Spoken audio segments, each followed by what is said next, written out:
bored. Take a cat nap. I can't. Then bother Ivy. Tell me a story. These videos are not for children. If you're a children, then piss off. Hey there, it's me, your least favorite YouTuber, Infuso. Have you ever wondered what Gotham would be like without Batman? Well, yeah, sure. Okay, but not like that. No, definitely not that one. Definitely not like that one whatsoever. But we'll get to that one soon. I'm talking about this Gotham without this Batman. You ever think about that? Well, someone did, and that's where Gotham Girls comes into play. Batman the Animated Series has been the starting point of a whole animated universe. A vast world that included a slew of animated series, animated movies, some video games, and believe it or not, a couple of animated web series. Once again, that's where Gotham Girls comes into play. This was a series dedicated to focusing on, what else but the girls of Gotham. Catwoman, Batgirl, Poison Ivy, Harley Quinn, Zatanna, they're all there.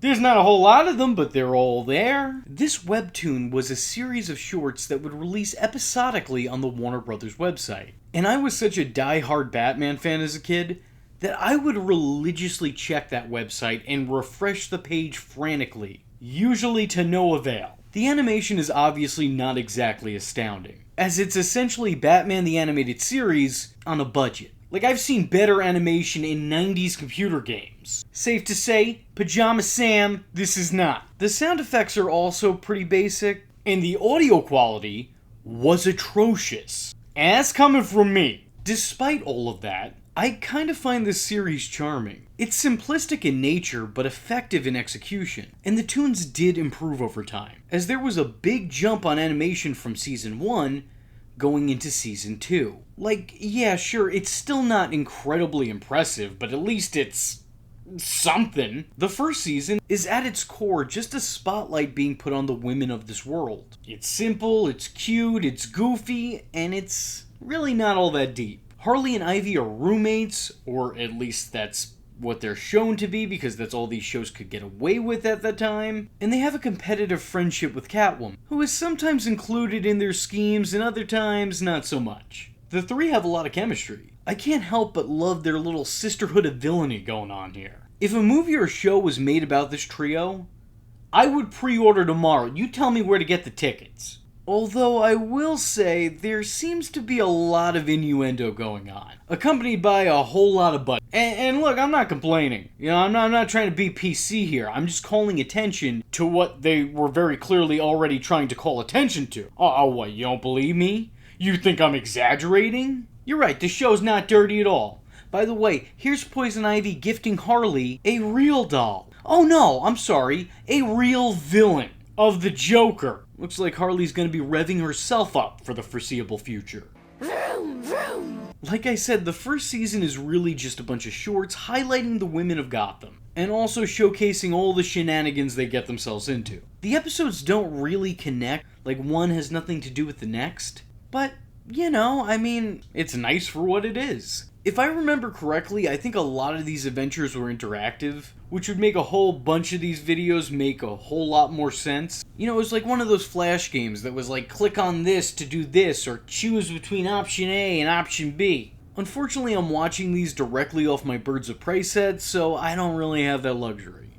The plots vary, but most play out like Golden Age Batman stories just set in the Timverse. Stories including Catwoman finding a time machine and trying to outwit her 15-minute younger counterpart, Ivy finding a flower that turns people from good to evil and evil people from evil to good, Harley cat-sitting for Catwoman, a noir detective episode with Harley playing an old-school detective, Harley accidentally de-aging herself and turning into a baby, Harley accidentally creating a bunch of mini plant-based clones of herself, and of course my personal favorite, Harley and Batgirl becoming feuding Girl Scout leaders. What I really enjoy about these short-lived shorts is that while most of it is goofy and intentionally played for laughs, this show always properly portrays its characters and could even give a little bit of a touching moment here and there. Like when Catwoman attempts to rob a place, but instead saves a little girl's cats and wishes her a happy birthday. The series gives the Harley and Ivy dynamic a lot more attention, while also establishing Batgirl as their constant foil. It's like every time Batgirl shows up, the two turn into Swiper. Oh, man! Wow. A Dora the Explorer reference. If it surprised you, don't worry, it surprised me too. I have no idea what the fuck I'm doing on this channel anymore. While the series gives time and credit to an already made pairing, it also on occasion gives us new and interesting one-off team-ups, like between Zatanna and Catwoman. And with that team-up, you just know somewhere out there Bruce is sweating. Or between Batgirl and the villains. This show could have been broadcast and I would have been tuning in. In some ways, it kinda reminds me of Justice League action. You know, it always keeps it light. It doesn't take itself too seriously, and it's really just out there to have a wacky good time. And a wacky good time was had in me remembering all those memories I thought I'd forgotten. If you could somehow track down Gotham Girls, and you're into the DCAU and can't be fun, I would suggest to check it out.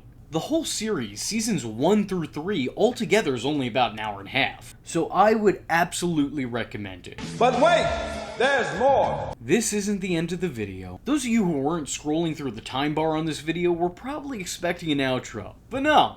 Because while everything I said properly described the first 2 seasons of this web show, in season 3, all bets are off. We're playing with a whole new set of rules and a whole new ball game. In the very first episode, all the men in Gotham City just disappear. And interestingly enough, they never question Zatanna. But yeah, all the men, gone. Poof, out of here. If only it explained why they were all missing for the most part in the last 2 seasons.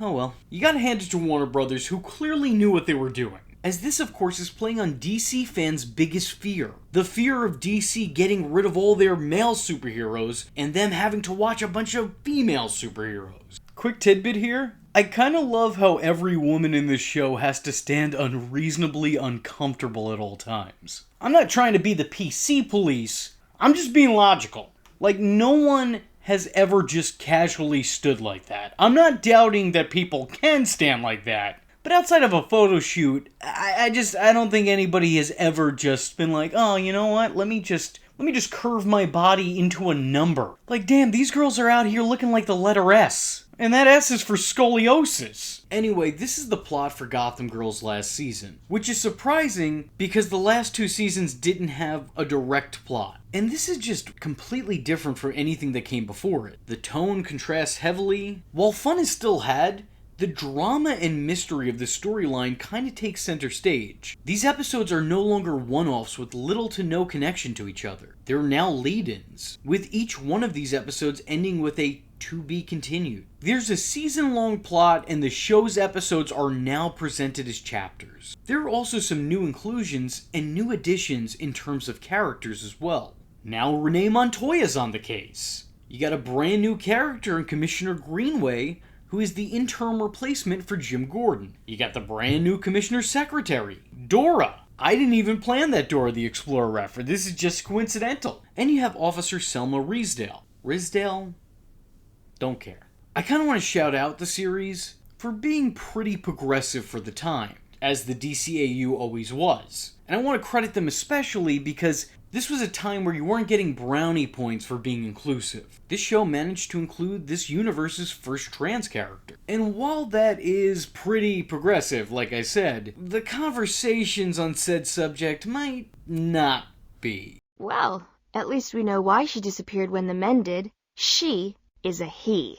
Detective Riesdale, he told me you had proof it was Batgirl. It's important to remember that this was during a time when gender identity wasn't something that was openly explored or a difference in it was societally accepted. The trans community was like the multiverse, as in it was a concept that the mainstream knew frighteningly little about. Myself included. So good on you back then, not so great on you in current day, but at least you tried. I'm gonna give you a B+ for effort. Eventually it's found out that the men went missing due to one of Mr. Freeze's ray guns, I think? Dude, why would you make that? Like that's gonna affect you. How does that help your wife at all? I don't understand you. You're kind of cutting off your own nose to spite your face. When the men are returned, it's clear that something's a little bit of a miss. The police are a little bit more aggressive. For this universe. In this universe. Stop writing the comment. And the commissioner especially is acting really dickish. He basically calls open season on the masks of the city. Heroes, villains, it don't matter. It's like the total opposite of what's going on in the real world today. It's a no-mask mandate. This, of course, leads to Barbara revealing her big secret before kicking her father into the bat signal. But it's okay, because it's actually not her dad. It's a robotic replica, which she knew because reasons. Side note, I know I'm probably alone in this, but man, I fucking hate robot stories.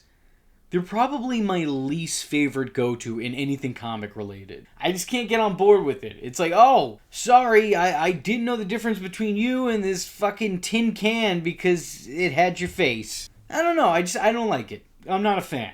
As a matter of fact, I'll go so far as to say there's only 2 robots I trust, and one of them is the Terminator, which in hindsight might be a mistake, and the other one is Johnny 5. I'm sorry, I don't mean to offend any robot viewers out there, but if you are not one of the 2, then you are suspect at best. Right then and there, they determine that the robot is Mr. Freeze technology. For reasons. But they also determine that Mr. Freeze isn't behind any of this. Which should be obvious because none of this really sounds like his MO. I don't understand why he would invent half the things he invented, but you know, I don't want to be a backseat supervillain. They determine that it's none other than Dora the goddamn Explorer. To my loving sister Nora and her new beau Victor, long life, long love. D. D? Short for... D-nut. Dora is revealed to be none other than Mr. Freeze's sister-in-law, who is now turned to villainy because Mr. Freeze is keeping her sister alive. Her sister, who she loves and adores, by the way, but she also wants dead. Like, look, I get it. She wants her to die in peace. Those are her words, not mine. So I completely understand. But like, if I had the option to try and save a loved one from dying, or just allow them to die, I would rather give Grandpa freezer burn so that he may one day have the chance to live, rather than just give up on him entirely and let him melt away. I'm sure that this is a opinion-based thing, but that's where I'm coming from. And wouldn't you know it, just as the father and daughter duo talk Dora out of her evil ways, she falls to her icy demise. And here's something that I always wondered, but never got the answer to. I still don't have it. Is Dora actually the DCAU's Killer Frost? Like, is that... It seems like that's what it's setting up, right? Like, why else do this? But also, I remember Frost showing up in Justice League Unlimited, and the two kind of look the same. Now, I'm not saying they're identical, but there definitely is some similarity. You know, same frame, shorter hair, very angry eyes. Actually, come to think of it, they kind of sound the same too. Hold on. I'm gonna do 5 seconds of research. You don't go anywhere. Oh yeah, that's why. The same actress, the same voice actress. So, is this supposed to be Killer Frost? I don't know. I want to know, but I don't have the answers. So let me know in the comment section what y'all think. With that being said, I was your least favorite YouTuber, Infuso. That was Gotham Girls, and I thank you for watching. Hope to see you in the next one. No matter how you do it, crime doesn't pay, girls. I am vengeance. I am the night, and that was Infuso. Just remember, if you're not tuning in, then you're missing out. So, if you like the words that came out of his mouth hole, and you too would like to become a V-generate, don't forget to like and subscribe. Thanks for watching, nerds! And if you're not joining the fun, you're in for one bad day. And you know what they say about having one bad day?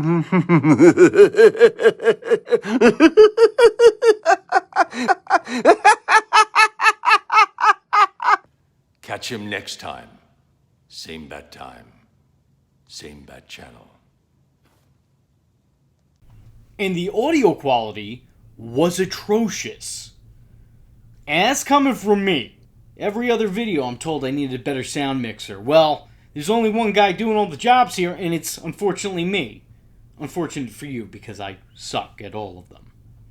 Yet you're all here. It says more about you than me, I think.